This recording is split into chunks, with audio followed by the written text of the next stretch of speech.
पूज्य राधा देव जी महाराज यहाँ पर भी बता रहे हैं कि जोरदार कर्तव्य ध्वनि से आपको स्वागत करेंगे।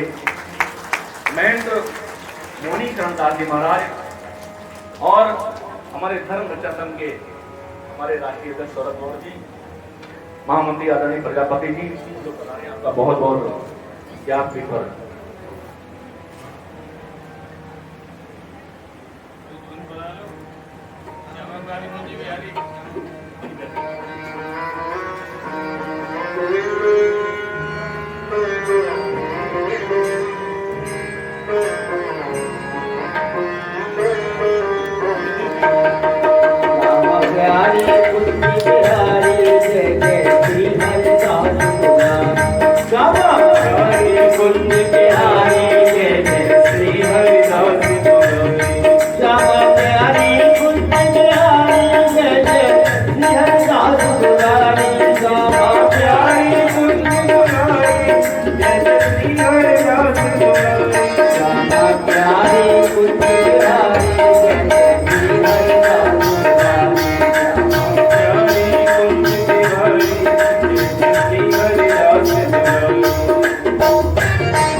राधा प्रसाद देव जी महाराज, आपके साथ ही प्रथम बार मैं गुटी में आया था और आपका क्योंकि 7 दिन का श्री हरदास महोत्सव बहुत बड़ा उत्सव हुआ है गुरुनाम में, और उस उत्सव के बाद आपका स्वास्थ्य भी बिगड़ गया था।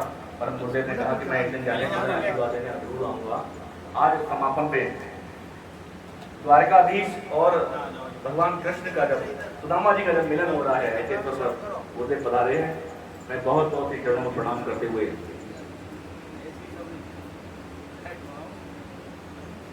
महाराज जी मैं परिचय करा दूं। परम पूज्य पीताम्बरा पीठाधीश्वर डॉक्टर दिनेशाना जी महाराज छत्तीसगढ़ से रहे हैं।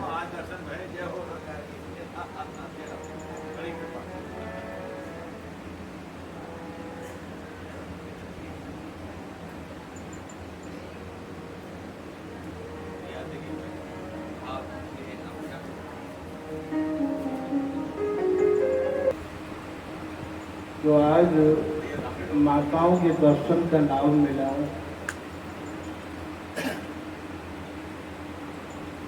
ये जो माँ है इनको भी बड़ो अहोभाग्य कहो, सौभाग्य कहो।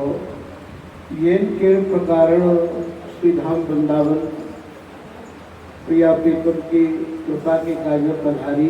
यहाँ कोई ना कोई बहानों तो बने ही है कृपा प्राप्त करने के कार्य।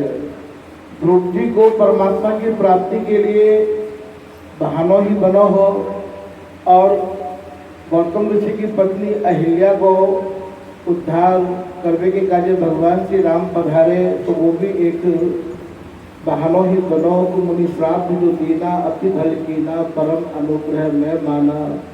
तो ये जो माताएं हैं ये श्री धाम वृंदावन यहाँ रह के जो भजन कर रही हैं, बड़ा ही सौभाग्य है।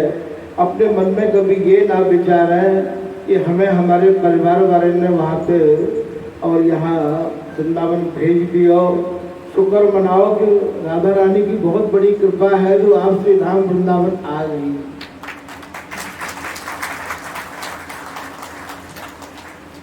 बहुत दिन से मन में प्रतीक्षा लगी हुई, जब भी माताओं के दर्शन करने को सौभाग्य मिलता मोको तो मन में यही एक भावना जागृत होती कि कैसे भी इन माताओं को हम लोग कैसे अपनापन दे सकें। तो वह को माध्यम बनावे के कार्य और ये मोहनी शरण हम लोग सब आपस में विचार करो करते कि कैसे भी करके और कोई कथा को, राम कथा को या श्रीमद् भागवत की कथा को ऐसा कोई आयोजन रखो जाए तो इन माताओं के आशीर्वाद का हम लोगों को सौभाग्य प्राप्त हो।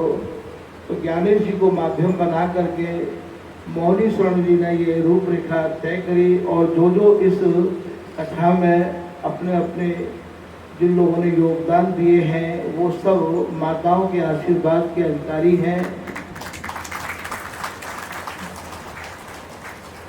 ये जितनी भी माताएं हैं, जब भी मैं दर्शन करने काजे आऊँ तो मेरो भी हृदय इन्हें देख के एक बहुत बड़ो एक प्रेरणा मुझको बहुत बड़ी मिला है कि सबके माथे पर तिलक है, गले में कंठी है और हाथ में हरि नाम की का जो माला है। ये जितनी भी है मुझको तो यही अनुभव हो गया कि ये सब राधा रानी की भेजी भई कृपा पात्र कोई ना कोई रूप में सहचरी ही हैं, और वही आकर के यहाँ श्री धाम वृंदावन में और यहाँ आश्रय या रज को लेके अपने जीवन को उद्धार कर रही है। तो सौभाग्य है हम लोगों को जो आज हम इतनी माताओं के दर्शन हम लोग एक साथ कर रहे हैं। और ज्ञानेश जी के लिए बहुत बहुत आशीर्वाद। जो थोड़ी सी बात चलावे पे ही आपने और अपने बहुमूल्य समय में से समय निकाल के और यहाँ ये आयोजन रखो, बहुत बहुत आशीर्वाद। मैं यही चाहूँगा कि आप ऐसे ही माताओं को कथाएं सुनाते रहें और इन माताओं का आशीर्वाद लेते रहें। भगवान को आशीर्वाद तो सहज में मिल जाएगा, और भगवान को जन्म देने वाली माताओं का आशीर्वाद बड़े ही सौभाग्य से मिलेगा। ये वही माँ है जिनकी अभी आप कथा सुना रहे थे, यशोदा भी एक माँ है जिन्होंने भगवान को जन्म दिया है। रामकृष्ण परमहंस को जन्म देने वाली भी माँ ही होती हैं। और राम और कृष्ण और बड़े बड़े जितने भी महापुरुष हुए, तुलसीदास जी हुए, सूरदास जी हुए, रैदास जी हुए, कबीरदास जी हुए, स्वामी हरिदास जी हुए, जितने भी महापुरुष हुए हैं उनको सबको जन्म देने वाली माँ ही होती हैं। और इन माताओं का आशीर्वाद आपको 7 दिन से प्राप्त हो रहा है। मैं ये चाहूँगा कि ऐसे ही आप इन माताओं का आशीर्वाद लेते रहें और इन माताओं को ऐसे ही आप भगवत कथा श्रवण कराते रहें। 7 दिन से रोज प्रतीक्षा थी कि आज दर्शन करवे जाऊँ, आज दर्शन करवे जाऊँ। कभी कोई ना कोई बहाना, कभी कोई ना कोई बहाना आने में मुझको विलम्ब है गए हो, जाके काजे मैं क्षमा प्रार्थी हूँ कि मेरी इच्छा तो है कि मैं 2-3 दिन लगातार माताओं के दर्शन को लाभ लूँ, पर कोई ना कोई व्यस्तता के कारण आने में यह विलम्ब हो गया। तो सभी माताओं से यही प्रार्थना है कि आप ऐसे ही आशीर्वाद देती रहें और अपनी कृपा हम सब लोगों के ऊपर बनाए रखें। इन्हीं शब्दों के साथ मैं अपनी वाणी को विराम दे रहे हो। जय श्री राधे। मैं मोहनी शरण जी महाराज।